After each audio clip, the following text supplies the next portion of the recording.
শুরু ইডির তল্লাশি অভিযান। নিয়োগ দুর্নীতি মামলায় বৃহস্পতিবার সকাল থেকেই কলকাতায় তল্লাশি শুরু করেছেন ইডি আধিকারিকরা। এদিন ক্যানিং স্ট্রিটের একটি অফিসে অভিযান চালায় কেন্দ্রীয় তদন্তকারী সংস্থা। জানা গিয়েছে ওই অফিসটি রাজেশ যোশী নামে এক চার্টার্ড অ্যাকাউন্ট্যান্টের। এদিন সাত সকালে ওই অফিসে হাজির হয়েছিলেন ইডি আধিকারিকরা, কিন্তু সেই সময় বন্ধ ছিল অফিস। ফলে চাবির জন্য বেশ কিছুক্ষণ অপেক্ষা করতে হয়েছে ইডি আধিকারিকদের।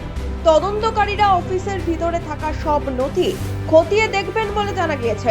তল্লাশি চলাকালীন গোটা অফিস ঘিরে রাখেন কেন্দ্রীয় বাহিনীর জওয়ানরা। রাজেশ যোশী নামে ওই চার্টার্ড অ্যাকাউন্ট্যান্টের আরও দুটি দফতরে তল্লাশি শুরু করেছেন তদন্তকারীরা।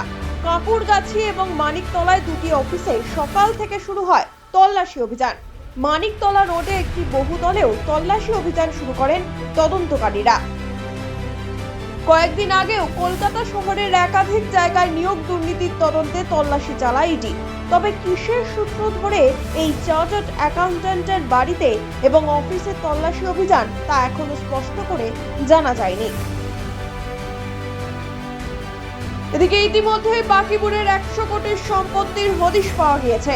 তদন্তকারীরা জানতে পেরেছেন বাকিপুরের মাধ্যমেই রেশনের চাল খোলা বাজারে বেশি দামে বিক্রি করা হতো এবং রেশনে খারাপ চাল দেওয়া হতো, অর্থাৎ কেন্দ্রের দেওয়া চাল ঘুর পথে চলে যেত বাকিপুরের কাছে। বাকিপুরকে জেরা করে আরো একাধিক তথ্য জানতে পেরেছেন তদন্তকারীরা।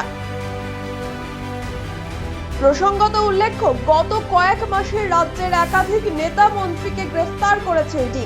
সর্বশেষ গ্রেফতারির মধ্যে রয়েছেন রাজ্যের বনমন্ত্রী জ্যোতিপ্রিয় মল্লিক। রেশন দুর্নীতির ঘটনায় তাকে গ্রেফতার করে পুলিশ। তার অফিসে এবং বাড়িতে তল্লাশি চালিয়ে কোটি কোটি টাকার সম্পত্তির হদিশ পেয়েছে তদন্তকারীরা। জ্যোতিপ্রিয় মল্লিকের ঘনিষ্ঠ সহযোগী বাকিবুর রহমানকেও গ্রেফতার করেছেন তদন্তকারীরা। এবার কিভাবে চার্টার্ড অ্যাকাউন্ট্যান্ট রাজেশ যোশীর পালা? অফিসে তল্লাশি চালিয়ে নতুন কোন তথ্য পান তদন্তকারীরা? এখন সেটাই দেখার। Bureau report, one India Bangla.